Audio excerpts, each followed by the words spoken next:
सूरज अपने होठों पर हल्की मुस्कान लिए धीरे धीरे खड़ा था, लेकिन उसकी आंखों में एक गहरी चिंता झलक रही थी।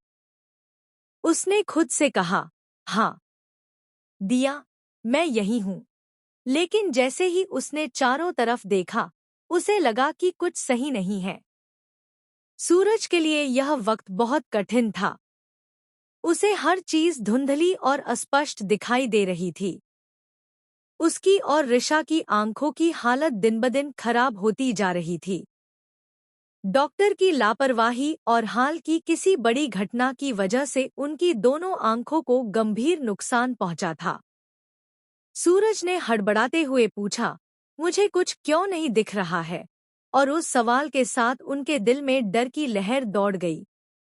ऋषा भी सूरज के पास खड़ी थी। उसकी आंखों में डर और आशंका दोनों झलक रहे थे। दोनों एक दूसरे को देखकर समझ गए कि यह मुश्किल समय केवल उनका नहीं, बल्कि उनकी पूरी जिंदगी को बदलने वाला मोड़ है। दोनों का मन भारी था और उनके भीतर एक डर लगातार बढ़ रहा था। तब डॉक्टर ने धीरे धीरे अपनी रिपोर्ट पढ़ते हुए कहा, अब शायद आप दोनों कभी ठीक से नहीं देख पाएंगे। यह सुनते ही सूरज और ऋषा के पैर जैसे जमीन से उठ गए। उनके हाथ ठंडे हो गए और दिल जोर जोर से धड़कने लगा।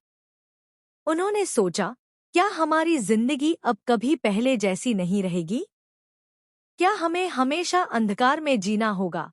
लेकिन जैसे ही उनके दिल में निराशा ने घेरा बनाया, उनके दिमाग में एक आवाज गूंज उठी, कुछ तो गलत है। सच्चाई यह थी कि यह सब एक बड़ा जाल था, जिसे बिया ने महीनों पहले ही बुनना शुरू कर दिया था। बिया, जो हमेशा से सूरज और ऋषा की खुशियों से जलती रही थी, ने अब अपनी सबसे बड़ी साजिश रची थी। उसने डॉक्टर को पैसे देकर झूठ बोलवाया था, ताकि सूरज और ऋषा हमेशा के लिए उसकी पकड़ में रहें। डॉक्टर के हर शब्द में